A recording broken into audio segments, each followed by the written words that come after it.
ಎಲ್ಲರಿಗೂ ನಮಸ್ಕಾರ. ನಿಮ್ಮೆಲ್ಲರಿಗೂ ನಮ್ಮ ಚಾನಲ್ಗೆ ಆತ್ಮೀಯ ಸ್ವಾಗತ. ಶ್ರಾವಣಿ ಸುಬ್ರಹ್ಮಣ್ಯ ಗುರುವಾರದ ಸಂಚಿಕೆ ಏನಾಯ್ತು ಅಂತ ನೋಡೋಣ. ಅದಕ್ಕಿಂತ ಮೊದಲು ನೀವಿದೆ ಮೊದಲು ನಮ್ಮ ವಿಡಿಯೋ ನೋಡ್ತಾ ಇದ್ರೆ ಸಬ್ಸ್ಕ್ರೈಬ್ ಮಾಡೋದನ್ನ ಮರಿಬೇಡಿ.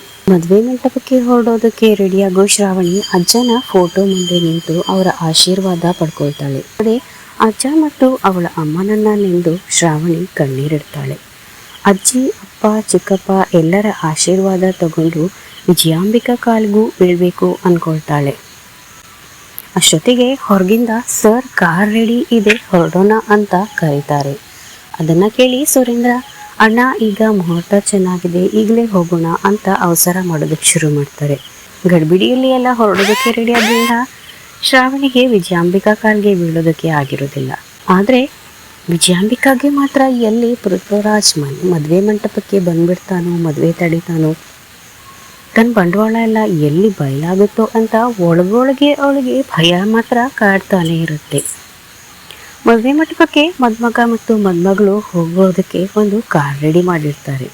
ಆದರೆ ಶ್ರಾವಣಿ ಹೇಗಾದರೂ ಮದನ್ ಜೊತೆ ಹೋಗೋದನ್ನ ತಪ್ಪಿಸ್ಕೊಳ್ಬೇಕು ಅಂದ್ಕೊಂಡು ಅಪ್ಪನ ಹತ್ರ, ಅಪ್ಪ ನಾನು ಅಜ್ಜಿ ಜೊತೆ ಇದೇ ಕಾರಲ್ಲಿ ಹೋಗ್ತೀನಿ, ಸುಬ್ಬುನೇ ನಮ್ಮ ಕಾರ್ ಡ್ರೈವ್ ಮಾಡ್ಕೊಂಡು ಬರಲಿ ಅಂತ ಕೇಳ್ಕೊಳ್ತಾಳೆ.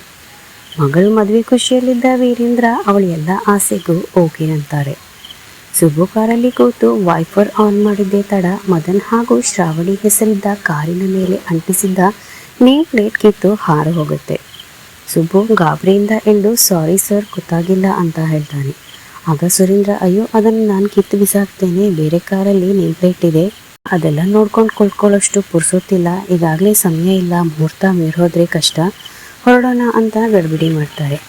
ಮದನ್ಗೆ ಇದನ್ನೆಲ್ಲ ನೋಡಿ ಏನಾಗ್ತೀವಿ ಅನ್ನೋದೇ ಅರ್ಥ ಆಗಲ್ಲ. ಶ್ರಾವಣಿಗೆ ಮಾತ್ರ ನೇಮ್ ಪ್ಲೇಟ್ ಹರಿದು ಹೋಗಿರೋದು ಒಳಗೊಳಗನೆ ತುಂಬಾ ಖುಷಿಯಾಗುತ್ತೆ.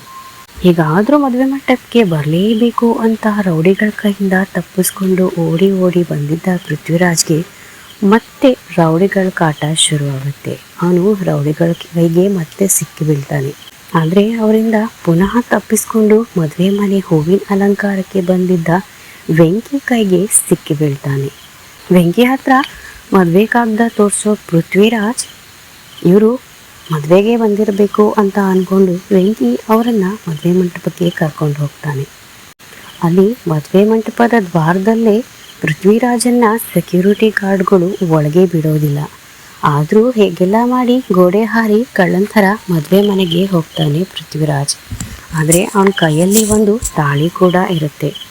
ಈ ಕಡೆ ಮಿನಿಸ್ಟರ್ ವೀರೇಂದ್ರ ಕುಟುಂಬದ ಮದುವೆ ಮನೆ ತಲುಪ್ತಾ ಇದ್ದ ಹಾಗೆ ಎಲ್ಲರೂ ಮಿನಿಸ್ಟರ್ಗೆ ಜೈಕಾರ ಹಾಕೋದಕ್ಕೆ ಶುರು ಮಾಡ್ತಾರೆ. ಅವರನ್ನ ನೋಡೋಕೆ ಪೃಥ್ವಿರಾಜ್ ತವಕದಿಂದ ಕಾಯ್ತಾ ಇರ್ತಾನೆ.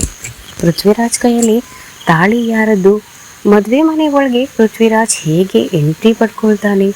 ಶ್ರಾವಣಿ ಹಾಗೂ ಪೃಥ್ವಿರಾಜ್ ಇಬ್ರು ಭೇಟಿ ಆಗ್ತಾರಾ? ವಿಜಯಾಂಬಿಕಾ ನಡೆಸ್ತಾ ಇರೋ ಸಂಚಿನ ಬಗ್ಗೆ ಸತ್ಯ ಅರಿವಾಗುತ್ತಾ ಅನ್ನೋದನ್ನ ಮುಂದಿನ ವಿಡಿಯೋಗಳಲ್ಲಿ ನೋಡೋಣ. ನಿಮಗೆ ನಮ್ಮ ಈ ವಿಡಿಯೋ ಇಷ್ಟ ಆಗಿದೆ ಅಂದ್ಕೊಳ್ತೀನಿ. ಶುಭ ದಿನ. ಧನ್ಯವಾದಗಳು.